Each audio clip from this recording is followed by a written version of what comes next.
I'm joining you today from the White House, where we finally have a US-China Phase 1 deal. So what is the deal? We see that the US is rolling back some of their tariffs imposed on China, and that China is upgrading their purchasing to $200 billion on energy, agriculture, manufacturing and services. However, investors are still concerned because the underlying factors of conflict still remain. We also saw that Angela Merkel says that Brexit is a wake-up call for the EU and that the EU needs to improve their competitiveness. We also saw that UK housing prices improved significantly after the election, which boosted the pound.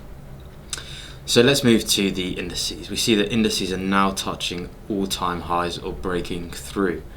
We see that in the Asian session, the Hang Seng, the Australian index and the Nikkei 225 are all up, with the Nikkei 225 and the Australian index touching all-time highs. If we move to the European session this morning and the US futures, we see that the FTSE is up 0.02%, and the US futures are up more significantly 0.43%. If we look at the graph behind me, we see that the S&P has broken through to a new all-time high of 3,300 points.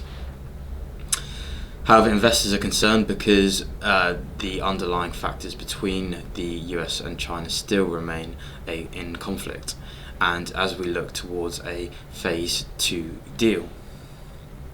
If we move to stocks this morning, we see that Moss Bros downgraded their profits for full year to negative £1 million. The share price is up surprisingly 2.68%.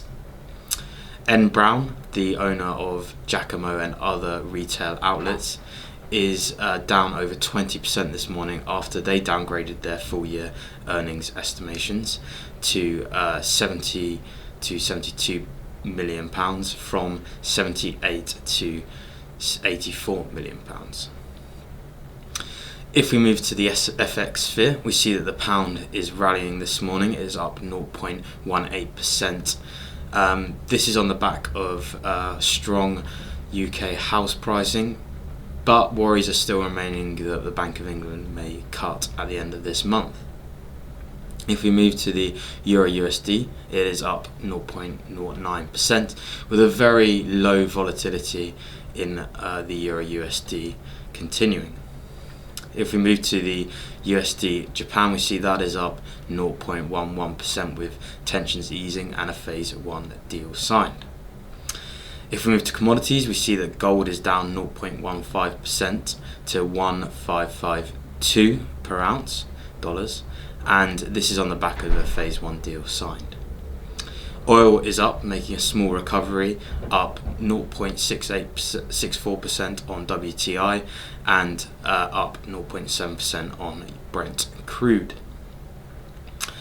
If we move to the bonds market, we see the bonds are very flat this morning. We see that the UK 2-year is flat, but the 10-year is up 1 percentage point, and the US 2-year is down 1 percentage point, and the 10-year is flat. And the German bonds, we see that the 2-year and 10-year are both flat. Thank you for listening.